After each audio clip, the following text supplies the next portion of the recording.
Hello everyone, CB3 here with another live update. People often ask me, so which are you, a broker or an advisor? And are you a portfolio manager or a wealth manager? And my response to that is, it depends on which hat we're wearing at the time, and it's really important you understand this. So stay with us for this episode of CB3 Live Update.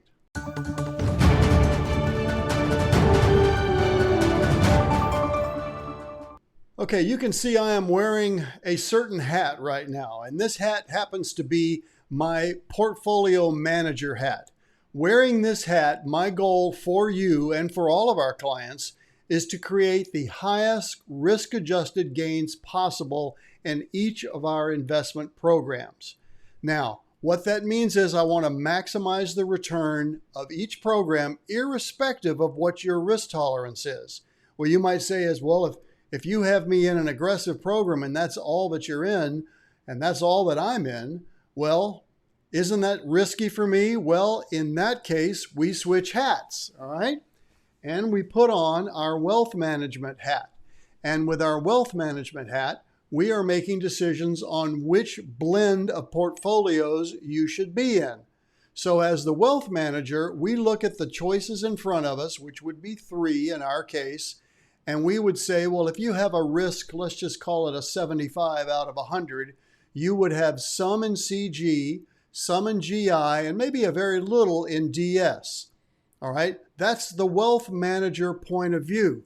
But as the portfolio manager, I don't really care what your risk tolerance is, because my job as the portfolio manager is to maximize those returns in every single program. DS is going to take a lot more risk than CG, and CG and DS are going to take a whole lot more than DS. And if you don't know what those acronyms are, you can find it on the website, or actually there'll be other episodes here where we talk about those programs. So putting on my wealth management hat one more time, when you are making decisions about investment allocations for your family, that's when you need to have your wealth manager talking to you. Now, usually or often it's the same person, although a lot of people in our business don't manage their own accounts and they outsource that. We never do that here at CB3 Financial. My background is as a trader from the Chicago Mercantile Exchange, as many of you know. So I am both a wealth manager and portfolio manager. How can I manage to do that, you say?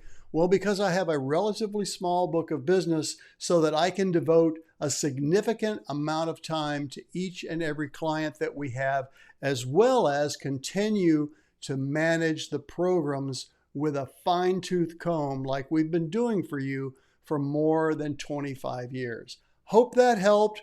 I'm CB3. This was another live update. We will see you in the next one.